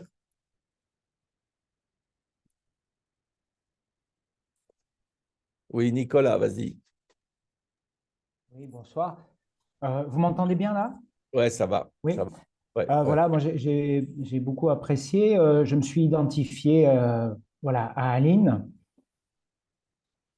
Euh, alors, ce que j'ai retenu déjà, au départ, il y a eu de l'approfondissement où tu demandais chaque fois à hiérarchiser les concepts.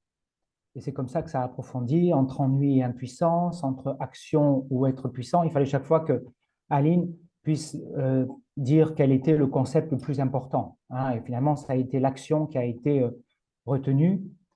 Mm. Voilà, j'ai découvert qu'il y avait donc une distinction entre le sentiment d'exister grâce à l'action et le fait d'être, hein, par la singularité. Donc, on peut se sentir exister sans être.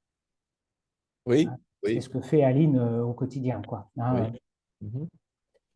Et puis, ouais, ça m'a interpellé cette notion que dans le fou rire, elle a eu cette expérience de l'être, de la singularisation. Et le fait que ça soit le terme elle-même qui est dit d'ailleurs le fou rire, hein, être fou, euh, quand tu dis il faut donner des coups d'épée dans l'eau, je me demandais si, après, ça s'est pas questionné s'il y avait un personnage référent chez Aline. Je pensais à Don Quichotte, qui est un fou finalement, et qui, je pense, est dans l'être. En tout cas, c'est pas un mouton.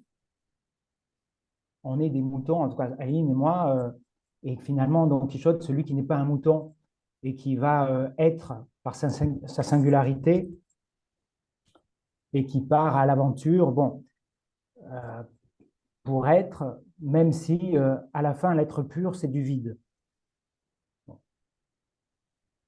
C'est-à-dire penser au sujet transcendantal qui est un non-sujet, finalement l'être après, ben, il n'y a plus rien, quoi. Hein. Mhm. Voilà ce que je voulais dire. Bon, très bien. Et alors, tu es familier, toi, avec la psychanalyse ou non? J'ai quelques concepts de psychanalyse, d'inspiration psychanalytique dans ma thérapie auprès des enfants, mais je ne suis pas psychanalyste. Non, mais c'est pour savoir si, pour faire plaisir à Olivier, tu voyais une distinction entre nous entre ce qu'on fait et la psychanalyse, ou non, ça te paraissait du même acabit? Si tu avais. Euh, ben, je dirais que le psychanalyste, ben, comme il ne pose pas de questions, hein, c'est le psychanalysant qui va faire la libre association, donc ça va être très long. Hein, il va beaucoup parler et voilà la pelote de laine qui se déroule petit à petit, on va dire sur 20 ans, alors que là, le philosophe, il interpelle et du coup, il rentre dans les barrières et donc c'est beaucoup plus rapide, même si c'est voilà, beaucoup plus. Voilà, Aline, elle s'est pris pas mal de trucs quand même dans la figure, quoi. Hein. D'accord, très Ouais. bien. C'est un petit cadeau pour Olivier. Le côté intrusif, en effet, du philosophe par rapport à la psychanalyse. Oui. OK? Non, non, Olivier, attends. Pas nous. Tranquille, hein? Et on peut dire comme les Américains, let's agree to disagree. Soyons d'accord. Faut pas, sinon, hein, je sais qu'il y a des personnes qui ont des profondes convictions, qu'elles tiennent absolument à éclairer l'humanité qui ne comprend pas, mais bon, il faut avoir une certaine distance, hein, par rapport à soi. Voilà. Hein. Mais je suis sûr que c'est très profond ce que tu voudrais dire, mais bon. Alors, quelqu'un d'autre aurait un commentaire? Oui, Audrey? J'aurais une question pour Nicolas, Hum, hum, suite à ce qu'il vient de dire. vas-y. Nicolas, tu utilises l'exemple de Don Quichotte et tu dis qu'il est. Et ça me fait demander, enfin donc, voilà, avec cette dimension de folie dans ses actes. En t'écoutant parler, je me suis demandé si Aline n'aurait pas peur de la folie, justement, en ayant peur d'être. Voilà, donc Aline aussi, tu peux aussi répondre à ça, mais voilà, c'était la question qui me venait. Qu'est-ce que tu en penses, Nicolas, de cette peur de la folie? Moi, je suis assez d'accord que Aline a peur de la folie. Euh, voilà, comme moi, comme tous ceux qui sont vraiment dans un formatage, on va dire. On doit être des moutons et on obéit. Voilà. Mais quand elle a eu l'expérience du fou rire, elle a eu l'expérience d'une certaine folie et d'elle-même, quoi. Ouais. Hum. Aline, ça colle? Oui, oui, ça colle. Et ben oui, dans ce désir d'être hyper normé, oui, c'est une peur de la folie, oui. Oui, oui, ça colle.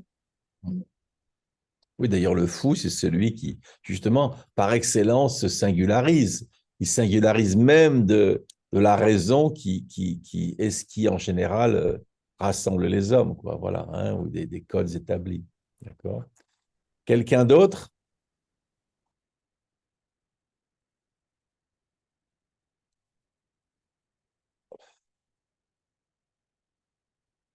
Oui, Fatima, vas-y.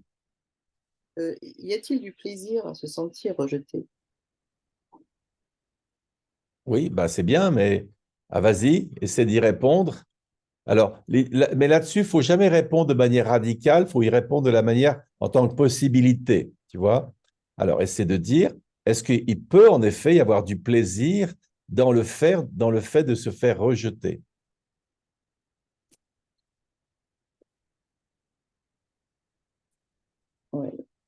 fait, c'est une question qui est un peu dirigée, donc il faudrait dire oui, il y a du plaisir. Vas-y, ben, explique, hein, dirigé ou pas. Toute question, de mon point de vue, est dirigée. Donc, vas-y, pourquoi? Quel plaisir pourrait-on tirer du fait d'être rejeté? Ben, je pense au martyr. Oui, ben, vas-y, explique. Euh, Ce serait effectivement dans cette logique de se singulariser, d'être autre, Hmm. euh, et d'être celui qui souffre le plus. Mais est-ce que tu pourrais prendre quelque chose alors, martyr, en effet, mais parce que sinon, c'est toujours le problème des exemples un peu extrêmes, tu vois, c'est qu'ils parlent pas. T'aurais pas un exemple moins extrême du plaisir d'être rejeté qui soit moins extrême que le martyr? T'as pas autre chose? Euh, Non? non, j'ai toujours le sens du tragique. Là, je vois. Non, mais tragique, pourquoi pas, mais là, c'est un peu extrême. Bah, est-ce que tu as été adolescente un jour? Oui, Oui. Est-ce que tu te rappelles, en tant qu'adolescente, avoir ressenti du plaisir à un rejet de quelqu'un, de quelque chose, ou ça te dit rien? ah, j'ai pu me souvenir de la tristesse et d'être pas bien. Je ne demande pas tristesse, je te demande, est-ce que tu penses, alors, si ce n'est pas toi, c'est un autre adolescent, qui pourrait avoir du plaisir à être rejeté? Ça te dit rien? Non. Non? Bah, si je te dis qu'une bonne partie du travail adolescent, c'est justement de provoquer le rejet pour s'assurer qu'il existe. Ah, Ça te parle? mhm. Hein? En général, c'est les parents, mais là, peut-être toute forme d'autorité, le professeur, enfin ce que tu veux. Hein? Mais qu'en effet, tout ce qui est institutionnel formel, il va avoir un plaisir à être rejeté, confirme qu'il a une existence singulière, alors que quand il était enfant, il n'avait pas cette singularisation, il faisait partie d'eux, il est partie intégrante de la famille, et à l'adolescence, justement, il va vouloir être rejeté comme preuve qu'il existe. Bon, évidemment, il va vouloir s'intégrer à d'autres groupes, après, avec les copains, il ne le fait pas, mais en tout cas, face à l'autorité initiale, originelle par de la famille, ou tu vois, il va vouloir être rejeté comme preuve de son existence.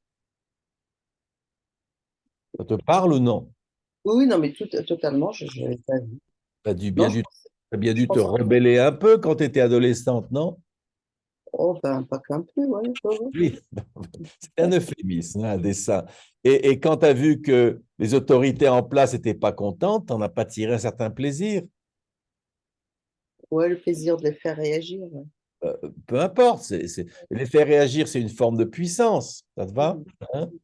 Donc, tu as fait une expérience singularisation par l'exercice de la puissance parce que tu fais réagir des gens qui, jusque-là, représentaient l'autorité. Mhm. Ça te va? Hein? Et on peut transposer ça à la politique actuellement? Ah ben non, surtout pas en politique, ça n'existe pas. Ouais. Bon, je fais des blagues idiotes, oui, d'accord. Je vois que ton sens de l'ironie n'est pas très d'accord. Mais oui, hein, c'est dire non, c'est l'essentiel, si tu veux. Arriver au pouvoir, il faut savoir dire, alors, faut savoir bien dire oui à certains, mais il faut pouvoir dire non, moi je suis pas comme eux, je suis mieux, quoi. Hein. Ça te va? C'est Oui, bon? Voilà. merci. Tu veux rajouter quelque chose ou c'est bon? Hein. Voilà. Bien. Quelqu'un d'autre? Oui, il est là, vas-y. Oui, je voulais revenir sur l'idée que qu'Audrey a proposée tout à l'heure sur le fait que Aline voilà, enfin, ne pratiquait pas la folie ou avait peur en tout cas de la folie. Et du coup, j'ai fait une connexion aussi avec le fait que Aline est préoccupée par le fait de s'ennuyer. Donc, elle ne veut pas s'ennuyer, ou elle a peur de s'ennuyer, ou elle ne sait pas comment gérer l'ennui. Et du coup, ça m'a fait penser que je pense que les gens qui sont préoccupés par le concept d'ennui, c'est justement des gens qui peuvent être préoccupés, enfin, qui ne savent pas, justement, qui ne connaissent pas la folie, quoi. Alors, quelqu'un qui n'a pas peur de la folie n'est pas préoccupé par l'ennui. Pourquoi? Tu peux expliquer pourquoi?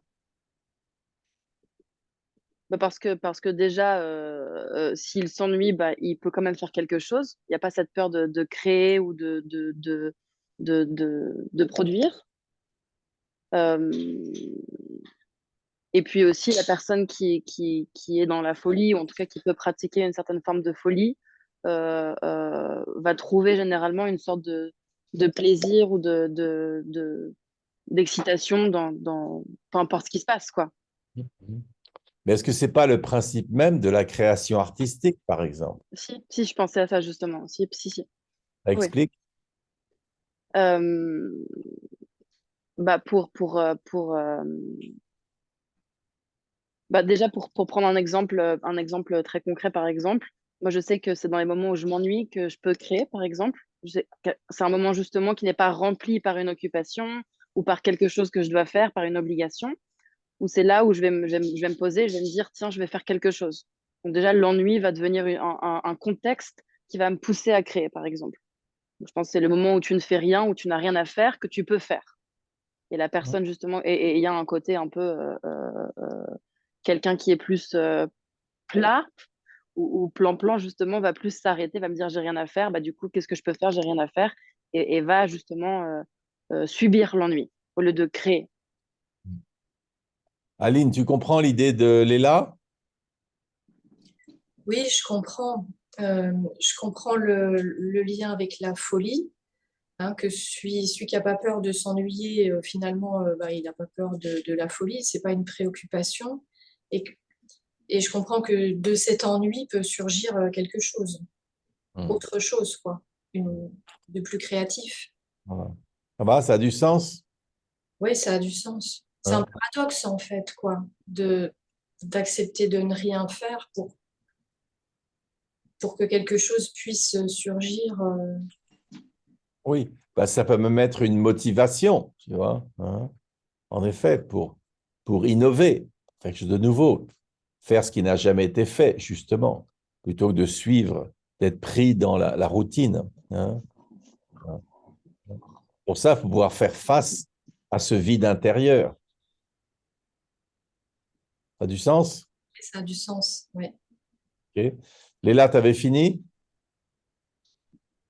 Ouais. Ok. Ali, tu avais levé la main?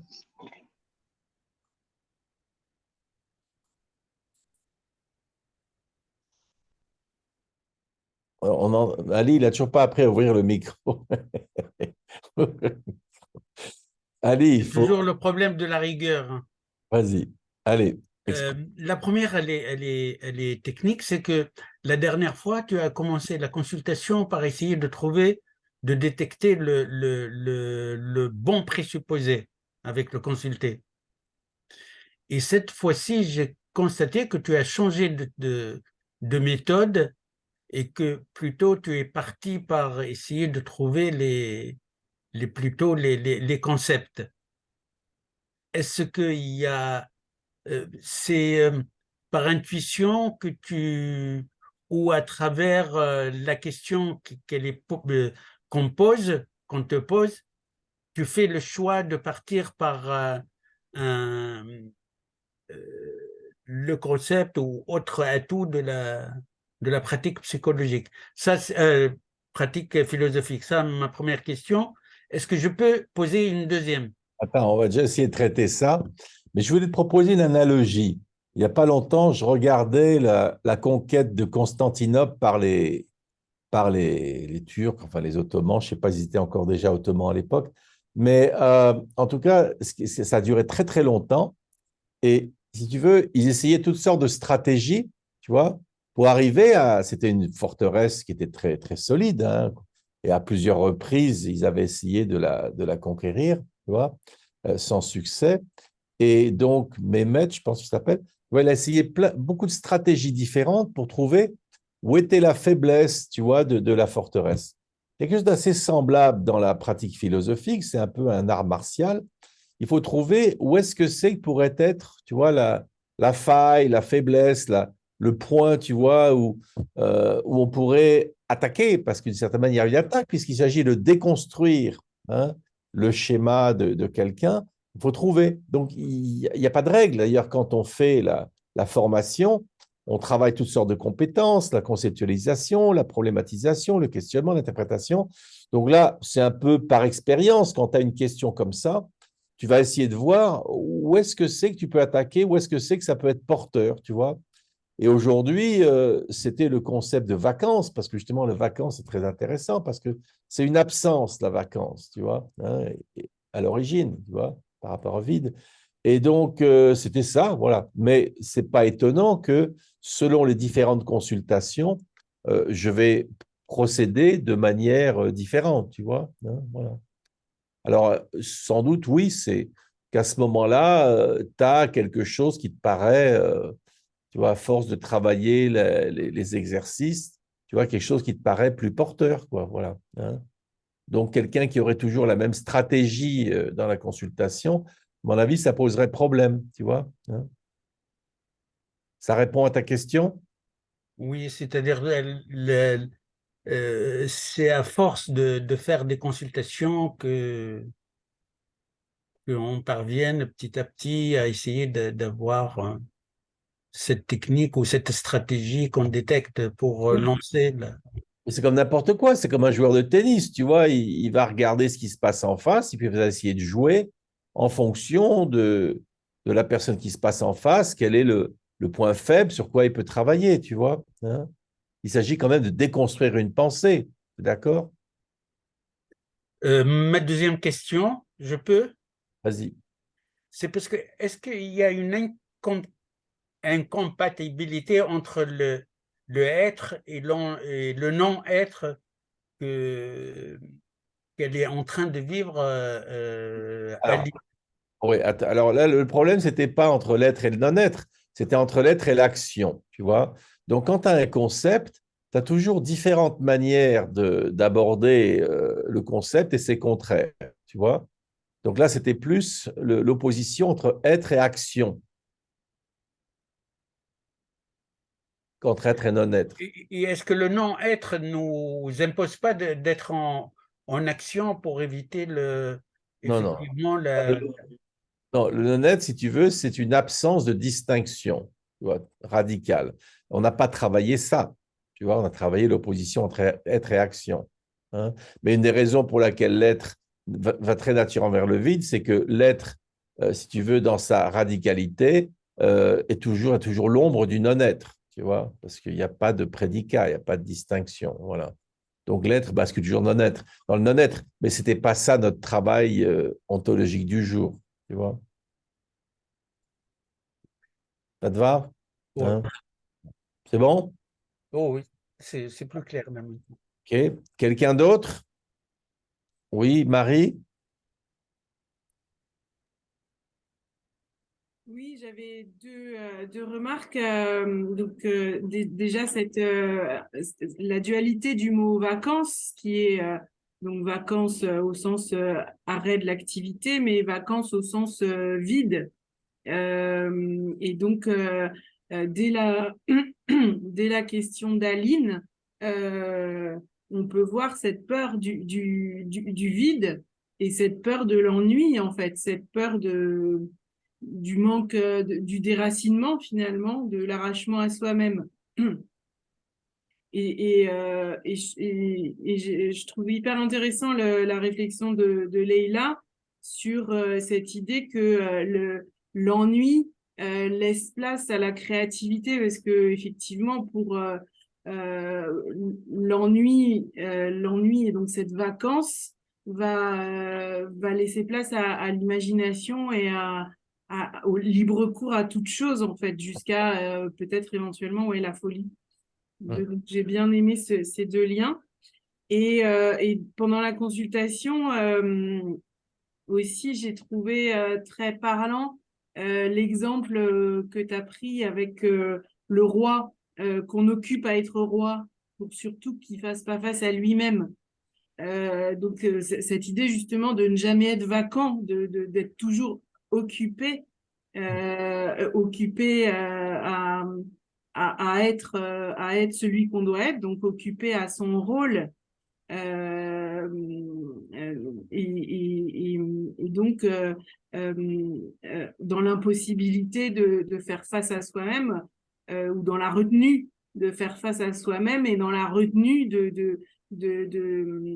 d'affronter le néant, quoi, pour enfin trouver l'être.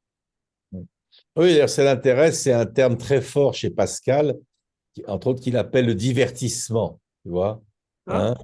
Il faut se divertir au sens de l'amusement, au sens de la diversion, tu vois, Ouais. parce que ce qui est de plus terrible, c'est l'expérience de l'être, hein, et de faire face à soi-même, quoi. Et c'est quelque chose qui l'intéresse beaucoup, qui décrit, hein, avec l'idée, bon, lui, il y a quelque chose de théologique, puisqu'en effet, c'est là qu'il y a l'expérience de Dieu, tu vois, et dont tout ce divertissement empêche l'expérience de Dieu, qui est l'expérience chrétien ontologique fondamentale. Mais bon, ça revient au même, hein, ou l'idée d'Augustin que Dieu, c'est la chose la plus intime en moi-même. Voilà. Donc, hein, c'est pour ça d'ailleurs que quand dans toutes les activités religieuses, on essaie d'arrêter justement le quotidien, ce qu'on fait tout le temps, hein, et de faire l'expérience d'une expérience spirituelle, de se voir en face à face, quoi. Mais dans un rapport avec une transcendance. Mais bon, voilà, hein, voilà. Tu veux ajouter quelque chose ou c'est bon? Non, c'est bon, je te remercie. D'accord. Et je vois, OK. Quelqu'un d'autre qui n'a pas parlé? Oui, Isabelle, vas-y.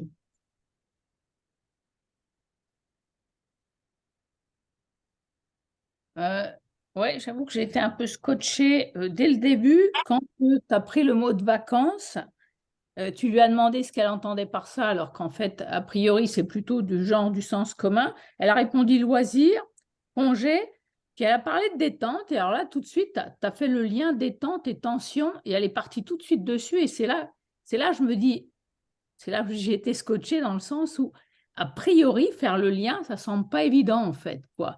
Et là, tout de suite, en fait, tu l'as saisi. Tu l'as pas fait sur loisir ou congé, visiblement. Mais en fait, c'est comme s'il y avait quelque chose de perçu dès le départ, et ce qui a permis justement de questionner à partir de ça, à partir de cette tension. Et je trouve que ça, par exemple, on le voit dans les ateliers ou dans les formations, c'est cette... Ou parfois, c'est dire, mais comment vous voyez telle ou telle chose, parce que c'est pas évident. Et là, moi, j'avoue, je n'avais pas vu du tout. Tension, détente, comment tu as réussi à faire le lien, alors que ça va de soi si on y pense un petit peu. Mais je trouve justement, ça va pas de soi. Et là, c'est vrai que, et c'est là où Aline, moi, je l'ai trouvée plutôt honnête, plutôt authentique, parce enfin, moi, je n'ai pas trouvé qu'elle résistait particulièrement, puisqu'il y avait une bonne volonté. Et alors, est-ce que c'était du fait qu'elle a l'habitude de dire oui, oui, oui, ce qu'on a vu au cours de la consultation, quand tu la questionnais, ou c'est le fait que ce que tu lui proposais, comme elle n'a pas une très bonne image d'elle-même, à un moment donné, elle a utilisé quand même ce mot de conne, quand même, qui est très fort. Alors, je me disais, du coup, elle s'engouffrait dans ce que tu disais, toi, parce que justement, comme elle pense qu'elle est conne, du coup, ben, évidemment, l'autre va savoir, quoi. Oui, mais alors, il y a quand même une première chose, je voudrais dire, c'est que c'est une idée de Platon que l'évidence fait obstacle à la pensée. Bon, ça, c'est fondamental, c'est-à-dire que on entend un mot, tu vois, vacances, bah ouais, tout le monde sait ce que c'est. Bon. Or, le principe, si tu veux, c'est que un mot, surtout un mot très utilisé, il est un peu vide. Il est un peu vide parce que justement, il est évident. Donc à ce moment-là, quel est le travail? Quand tu vois un mot comme ça, tu vois, très utilisé, très évident, c'est d'aller examiner quel sens il a pour la personne. Quelle est l'appropriation, quel est l'angle, tu vois. Mais un mot aussi évident, je sais pas, tu prends le mot travail, bon, bah, travail, on pense. Mais quand tu vas examiner le travail pour les uns et pour les autres, tu vas découvrir que le travail ne signifie pas la même chose, qu'il y a en effet une perspective particulière. En fait, derrière tout langage commun, il y a un langage privé. Ça te va? Hein? Voilà. Et donc, nous, ce qu'on veut faire dans le travail, c'est aller découvrir qu'est-ce qui, à travers un code, un mot commun, tu vois, ce que Chuang Tzu appelle les mots empruntés, aller trouver quel sens on donne. Alors, ça peut être soit la connotation, ça peut être la dénotation, tu vois, c'est-à-dire le sens, ou la connotation, c'est-à-dire qu'est-ce qui se passe. Et là, en effet, en creusant, bon, bah, finalement, on dit, ah, ben voilà, avec détente, on avait un angle spécifique qui n'est pas insensé. Pour beaucoup de gens, en effet, les vacances, c'est une détente, mais le fait de l'articuler, de le proposer, tu vois, ça donnait un angle particulier à ce que pourraient être les vacances. Elle aurait pu dire, les vacances, c'est l'amusement, ou les vacances, c'est la liberté, ou les vacances, je ne sais pas, elle aurait pu utiliser différents concepts, mais en utilisant les détentes, eh bien là, ça renvoie à ces deux contraires, détente, tension, ça veut dire que la tension est quelque chose qui l'habite, tu vois. Donc l'idée, c'est d'aller voir quel est le langage privé qu'il y a derrière le langage commun. Et un même terme évident selon le dictionnaire ou le langage courant, il a nécessairement un rapport particulier chez un individu, tu vois. Et c'est ça qu'on cherche à faire, c'est aller décoder ce langage privé, tu vois. Hein, tu comprends, hein? Quelles sont les dénotations particulières, quelles sont surtout les connotations, tu vois. Parce que c'est vrai que tu cherches vacances dans le dictionnaire, bon, tu vas peut-être pas trouver, c'est un moment de détente, ça peut pas, tu vois. Mais là, c'est en tout cas, c'est le sens spécifique qu'elle donne, tu vois. Donc moi, je n'ai pas inventé, je suis parti sur le sens qu'elle donnait. Une fois que les gens donnent un sens, bah, tu travailles sur ce sens-là, tu enquêtes, tu prends le fil et puis tu le déroules, quoi. Tu vois, tu prends la... voilà, hein. Ça te va? Oui, oui. Tu veux rajouter autre chose ou non? Oui, juste par rapport au deuxième point que j'ai soulevé, Vas-y. le fait, par exemple, qu'elle, enfin, enfin, vous avez parlé, enfin, il y a eu, quelqu'un a parlé de résistance à la fin. Moi, j'ai pas vu cette résistance parce que j'ai trouvé qu'il y avait un côté, je dirais, vrai chez Aline. En fait, on voit qu'elle, même si c'était difficile de conceptualiser, plusieurs fois, tu as dû proposer des concepts parce qu'elle trouvait pas, mais en même temps, j'ai trouvé qu'il y avait une bonne volonté de répondre. Enfin, il y avait vraiment une recherche d'elle-même, quoi. Mais le fait aussi qu'elle disait toujours oui, oui, oui, finalement, à ce que tu proposais, sans résister, parce qu'à un moment donné, dans une consultation, il y a toujours un moment de résistance. Mais Ouais. c'est là où j'ai trouvé qu'il y avait un côté un peu étrange, c'est qu'elle disait oui facilement à ce que tu proposais. Et quand à la fin, il y a eu ce truc où elle a utilisé le mot conne, en fait, quoi, où j'ai trouvé que c'était quand même très fort, quoi. C'était ben, juste, je me dis que ça a fait du sens à ce moment-là, en fait, quoi. Parce que Attends, parce que là, tu me perds un peu. ouais, moi, je me perds aussi un peu là. Je D'accord. Donc, vais trop vite. Ouais. si c'est une remarque spécifique, fais-la en une phrase. Si c'est une question spécifique, fais-la en une phrase. Et donne une phrase qui synthétise ce que tu veux dire ou ce que tu veux demander. Voilà. Dans quelle mesure son oui, oui qu'elle a fait avec toi quand tu lui proposais quelque chose, en fait, c'est pas ce qu'elle fait de manière habituelle. Oui. Alors là, je vais te dire, moi, tu sais, je me fatigue pas, hein. Je me pose pas trop ce genre de questions. Tu vois, je parle avec quelqu'un, ça va, on continue. Ça résiste, ben, on travaille la résistance. C'est comme les gens disent, comment tu sais que la personne te ment pas? Bah oui, oui, moi je m'en fiche, tu vois. L'important, c'est qu'on est en train de développer un champ conceptuel. Voilà, après, m'est égal, tu vois. Bon, ceci dit, je demande quand même des échos dans sa vie, je demande ce qu'elle en pense. Bon, et on a trouvé quand même, je te dis, comme avec cette histoire de Cohn, par exemple, que quand même ça parlait. Maintenant, est-ce qu'on va me dire, bah, tout ça, c'est peut-être un grand baratin? Moi, franchement, ça m'est égal, hein. Le problème ne se pose pas. On a quand même fait acte de pensée. Après, que la personne ait voulu me faire plaisir, moi, je m'en fiche, hein. Tu comprends, hein? On a quand même travaillé la pensée, il y a des concepts qui ont émergé, il y avait un fil rouge, voilà, c'est bon, tu vois, hein. Après, comment les gens résistent, bah, peu importe, quoi, parce que sinon, tu vas tu vas trop penser, et là, il y a j'appelle le poison du doute, quoi, tu vois. Non, tu fais avec ce qu'il y a, tu t'avances, voilà. Et Ouais. puis, voilà, quoi. Maintenant, si tu as une suspicion, à un moment donné, bah, tu peux questionner, mais bon, j'ai eu l'impression d'une certaine authenticité, maintenant, bon, je peux me tromper, mais bon, la belle affaire, quoi, voilà, hein. Ok, ouais. Ça va, voilà. Il y a des questions à se poser, puis des questions pas trop. En tout cas, moi, je ne me les pose pas trop. Ça te va? Ça me va. Voilà, hein, voilà. Bon. Ok, je vois s'il y a d'autres qui n'ont pas parlé encore, qui voudraient parler. Je vois qu'il y a des qui ont déjà parlé. Oui, Jessica, vas-y. Oui, je trouvais très intéressant l'opposition entre être et activité, parce que d'une façon, l'activité ne permet pas d'être, mais aussi à la fin, être en tant que singularité et aussi quelque sorte d'activité, par exemple, écrire et publier ça en Facebook, c'est aussi activité, mais c'est différent complètement. Oui. Alors, la différence importante, si tu veux, et ça, c'est quelque chose que je fais beaucoup dans la pratique, c'est que les gens, ils font des tas de choses. Tu vois, en général, ce qu'ils font, c'est lié à deux choses, des obligations ou des plaisirs immédiats. La plupart des gens, leur existence est constituée de obligations, travail, obligations familiales, obligations sociales, obligations morales. Et puis après, des petits plaisirs pour compenser, ils vont manger, ils vont faire la fête, ils vont forniquer, enfin, ce que tu veux, voilà. Et l'idée, justement, c'est de dire, mais est-ce que c'est si ta vie, est-ce que c'est ça que tu ferais qui te paraît essentiel si tu n'avais pas ces obligations, si tu n'avais pas, qu'est-ce que tu ferais, tu vois? Et là, dans cette idée d'écriture, il me semble qu'on a perçu que c'était quelque chose de beaucoup plus touchant, beaucoup plus à son être comme activité, c'est pour ça que ça lui posait plus de problèmes que de satisfaire je ne sais quelles obligations. Donc, je suis d'accord que dans le fond, l'être va toujours s'exprimer par, d'ailleurs c'était le problème aussi avec Don Quichotte, on pourrait dire, ben, Don Quichotte, il faisait quelque chose, mais Don Quichotte, c'était avant tout ce qu'il voulait être, il voulait être un chevalier, tu vois, c'était un idéal hein, de chevalerie, tu vois, qu'il avait d'être un bon, voilà.